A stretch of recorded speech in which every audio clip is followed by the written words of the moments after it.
Shout out to BWB, man. BWB. Shout out to BWB, man. You know what I'm saying? Bandwagon Buffs, man. Shout out to Bandwagon Buffs. Thank y'all for coming. BWB, baby.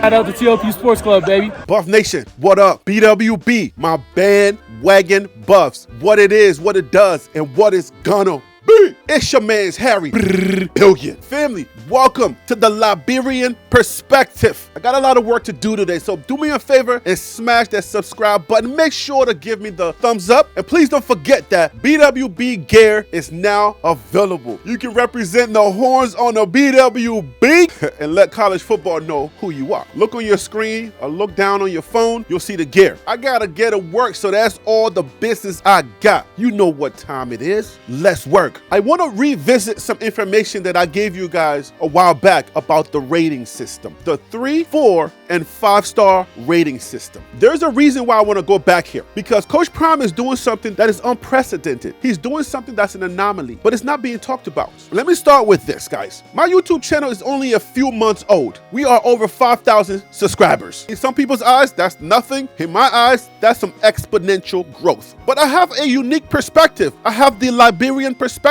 I'm Liberian and my energy is a little different. I've noticed over the time since I've been here that a few channels and a few creators have borrowed my style.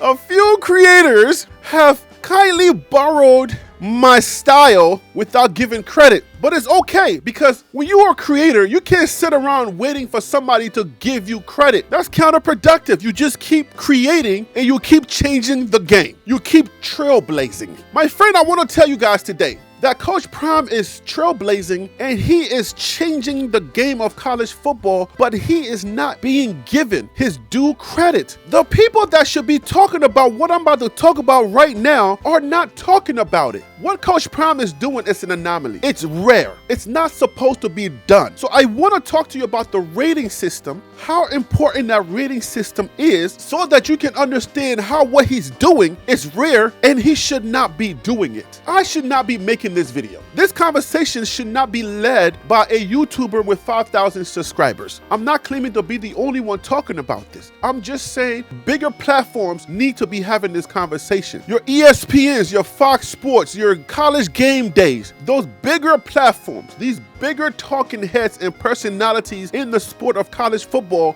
they need to be having the conversation about how an anomaly the things that coach is doing is. I'm sure there's a concerted effort to kind of downplay what he's doing. But what he's doing, my friends, it's not normal. Let me show you why this is not normal. Let's go to 247 Sports. I'll give you this rating system and then I'll show you why this is not normal. And Coach Prime should be getting much more credit than he is currently getting. Let's go. 247 Sports Rating Explanation. The 247 composite rating is the industry's most comprehensive and unbiased prospect ranking and is also used to generate 247 Sports team recruiting rankings. We feel that in order to produce an accurate product that is as objective as possible in an inherently subjective field, we need to have a clear vision as to what our rankings are trying to accomplish.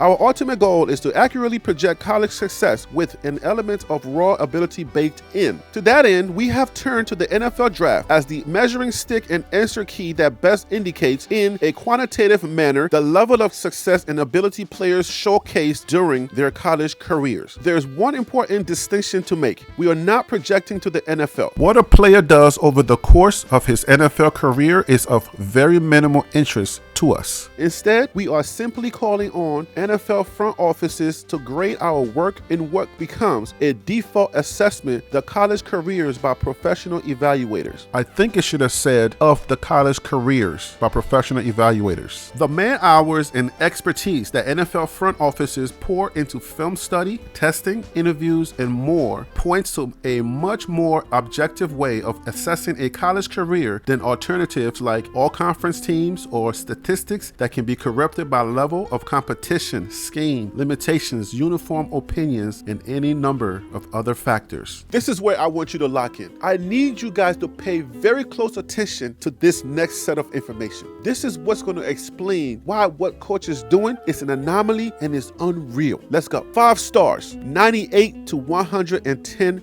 rating. The top 32 players in the country to mirror the 32 first-round picks in the NFL draft. That deserves repeating. We just had an NFL draft. So you must understand, the NFL draft, we're talking about the Holy Grail. This is it. This is the combination of everything you've been through from Pee Wee League, middle school, high school, college, and the NFL. This is the biggest measuring stick. There's nothing else. When you sign an NFL contract, you are guaranteed at least 3 years, guaranteed a certain amount of money and a certain amount of years in the NFL, no matter how bad you play. Because we all understand that you can have a great college career, but turn into a dud once you get to the professional level. It doesn't always translate, but I'm trying to emphasize the importance of this information. Let's keep going. The first 32 players, the top 32 players in the NFL draft, 5 stars. Remember that. Lock that in, please. These are 32 players that we believe are the most likely to be drafted in the first round from each recruiting class. The full list of 32 with 5-star ratings typically isn't complete until the final ranking. Any player with a rating of more than 100 is considered a franchise player. Franchise player, and one that does not come around in every recruiting class. A franchise player, that means you are the face of the program. That means you are the one that is going to sell the most tickets. Your name, your jersey numbers, your merch is going to sell more. They're going to use you as the marketing tool to draw other prospects into the program. You are the guy. You're him. Okay? A lot of us are throwing around that word, I'm him, but if you are a franchise player, you're him. Lock that in, guys. Let's move on to the 4 stars. 4 stars, 90 to 97 rating. These are players that we believe are the most likely to produce college careers that get them drafted. By National Signing Day, this number is typically in the range of 350 prospects, roughly the top 10% of prospects in a given class. You're coming from the 5-star where you're going to be in the top 32 first people to get drafted in the NFL draft. Now, when you get to the 4-star, and this is the person most likely to get drafted, you're right below the 5-star. You can just play your normal game and you're more than likely going to get drafted as a 4-star. That means your fate is almost basically sealed. Play at the normal 4-star recruiting rate that you came in as, and you're good. More than likely to get drafted. That's what the 4-star means. Lock that in. 3 stars, 80 to 89 rating. This is where the bulk of college football prospects are found, and it incorporates a large range of ability levels, all of whom we consider as possible NFL players long term. I need us to remember, I need us to lock that in. As a 3-star player, when you are a 3-star player, this is where majority of college football players are going to land. The ones that are going to get drafted in the NFL and are going to have long careers, the ones that are going to have these regular NFL careers are falling within the 3-star bracket.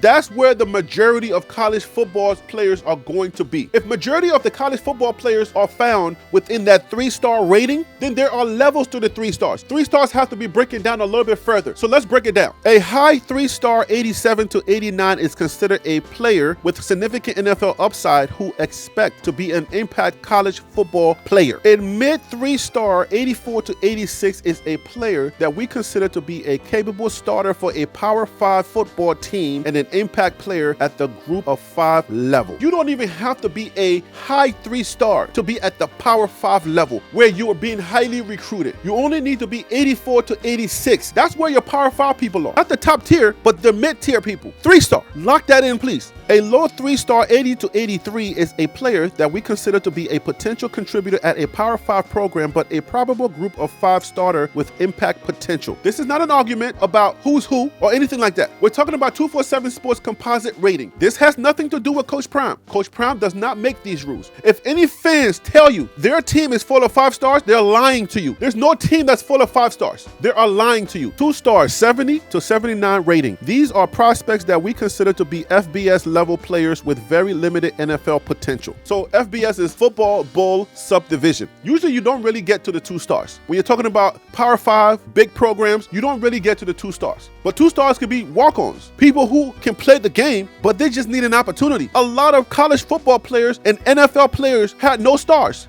No star ratings. A lot of them walked on and they became stars. It is about training. Put it into perspective. Now, this 2-star doesn't have NFL potential, but it doesn't mean they can't get into the NFL. This is just a rating system. You take a team with no stars and they can win. That is the stuff that you cannot put on paper. Heart, grit, the things that they cannot measure. But what I want to point out is what the detractors tried to do. They tried to downplay these numbers when it comes to Coach Prime. These numbers would not matter to the detractors anymore. The rating information is important in many ways. Coach Prime is taking over a team that went 1-11. Coach Prime goes to Jackson State as a high school football coach. He goes there and he wins. The very first season was a spring season. We were in the pandemic. They didn't do so well. Given the circumstances, they did okay. It was a hybrid season. They come out of the pandemic. He now has 4 and 5 stars on Jackson State. When he took over Jackson State, they too were in a similar position like CU. They were not on the map. Jackson State was not ranking every year. Coach Prime gets there, turns the program around. He's recruiting 4, 5 stars, 3 stars, and no stars. People were paying attention. One of those people was Rick George from Colorado. The University of Colorado is a Power 5 school. Why are they looking at HBCU? Why are they looking at Coach Prime? That's another video, but they're paying attention. In order for you to get these players, you have to be able to show the players that you are a winner. Players are not just going to go to any team and they're not going to go to any coach. Football is a business. When you get to this level, it's a business decision. It has nothing to do with emotions. We all know that when you're in high school, you're not going to waste your time with any program as a 3, 4, or a 5-star player. You're talking to your parents, you're talking to your coaches, your high school coach, your advisors, those people who are in your ear. You're talking to all of those people to make the best decision possible. And then you're talking about personality. So you're going to a coach that you know will give you the best chance to win. That's what this game is all about. And sometimes you don't make the decision based on the head coach. Sometimes you make the decision based on your position coach. The head coach is over the entire team. Your position coach is the one that's going to be dealing with you on a daily basis. That is the person you're going to become familiar with every day. He's going to be hands-on with you. Now, we all know that Coach Prime made headlines recently when he commented on the NFL draft, when he suggested that HBCU players need to get more looks when it comes to the NFL draft. He caught a lot of flack for that. But just to further emphasize how important this star information is to the NFL and the draft situations, let's look at Jackson State University's cornerback Isaiah Bowden. Let's look at his contract. He was drafted in the 2023 NFL draft by the New England Patriots. So let's look at his contract, and then we can kind of put more into perspective why this stuff is so important,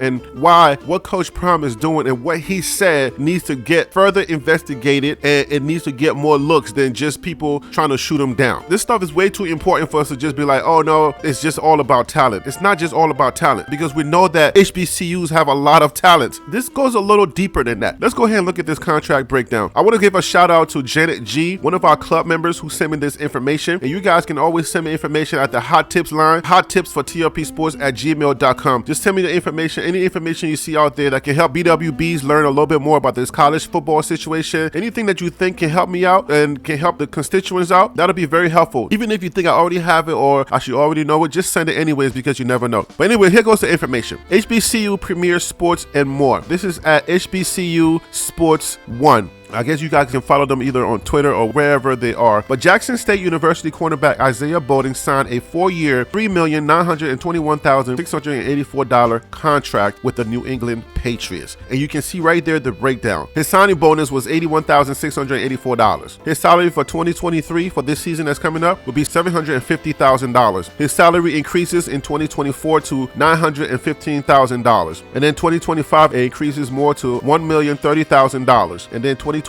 it goes up a little bit more, $1,145,000. This puts a little bit more into perspective when kids are making their decisions as to which school they want to go to. I made a video about the HBCU and that guy with the blue tears. In that video, one of the sports agents said, just paraphrasing, it's not necessarily about them leaving HBCUs out, it's more so about them prioritizing HBCUs. If you are a football player and your dream is to play in the NFL and you hear that kind of information, they're not prioritizing HBCUs. You can understand how that messes message can be distracting to the kids that are thinking about going to HBCUs. So when are we ever going to get to the point where kids feel comfortable to go to the HBCUs so that HBCUs can get more money in order for them to provide education for our skin color? You see what I'm saying? We know that it's not just our skin colors, but we know that historically black colleges and universities, they primarily educate colored people. And we understand that sports bring in a lot of money that can help these universities to get new buildings, to further fund things that are going on with the university. So sports plays a very big part in the stability and finances of any university. That's why CU went after coach so vigorously, and even having to relax some of the academic standards to get some of these students in, because they understand how much money the school can generate to further fund other programs at CU. The spring game alone, which is supposed to be free, was $10, and 47,000 people showed up. So just think about how important all of these things are. That's why what Coach Prime said, it goes much deeper than this. If you look at how much money these kids are going to make, then we understand that it goes a lot deeper. Even though that's not what this video is about, I just wanted to dig a little deeper so you guys can understand that this thing goes a lot deeper than just saying, oh no, Coach Prime is off base. Coach Prime is definitely not off base, because if you prioritize HBCUs,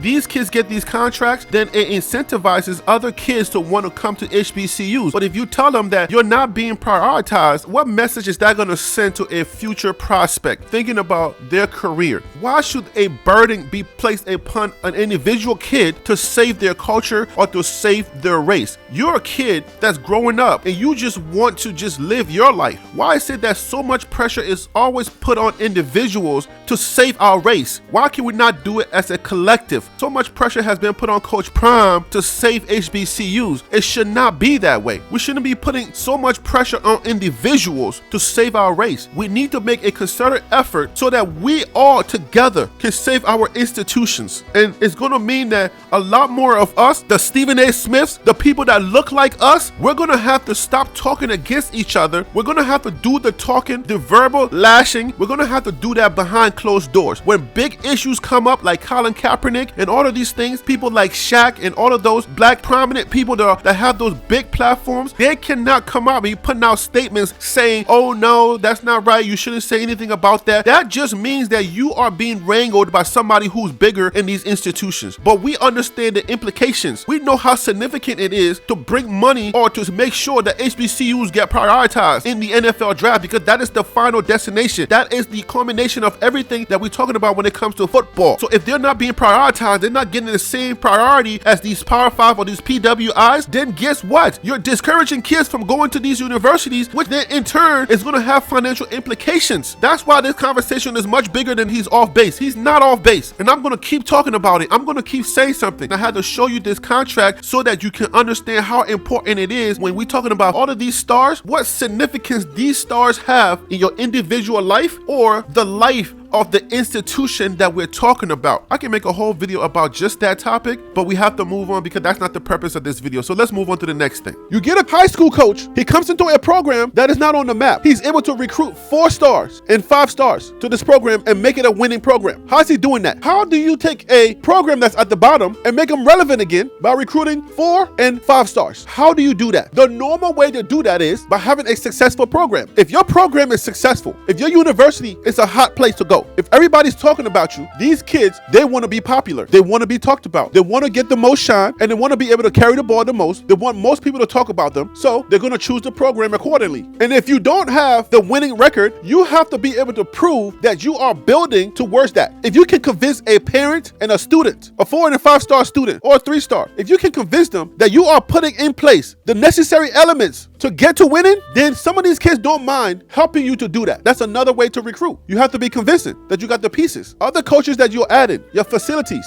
everything is encompassing to help these kids make their decision. What I'm getting at is that acquiring 4 and 5 stars is not an easy task. Acquiring a 3 star is also not an easy task. Franchise and the elite players that are more likely going to get drafted in the NFL. So those players, they want to be at top programs. They want to be at a winning program. They're not trying to play Captain Saver program. They're not trying to do that. They want to win, and they want to win now. So if you are a new coach, you're not proven, you're not supposed to be able to recruit those kids. They're not trying to hear none of that. They're not going to go to you. Whatever song and dance you're doing, they're not going to go to you. It doesn't matter. They want to win, and they want to win now. So if you don't have that winning formula, everything that I'm talking about, if you're lacking on those things, kids are not going to choose to come to you. I'm Harry B. That right there What's the Liberian perspective? TLP Sports Club. Brah.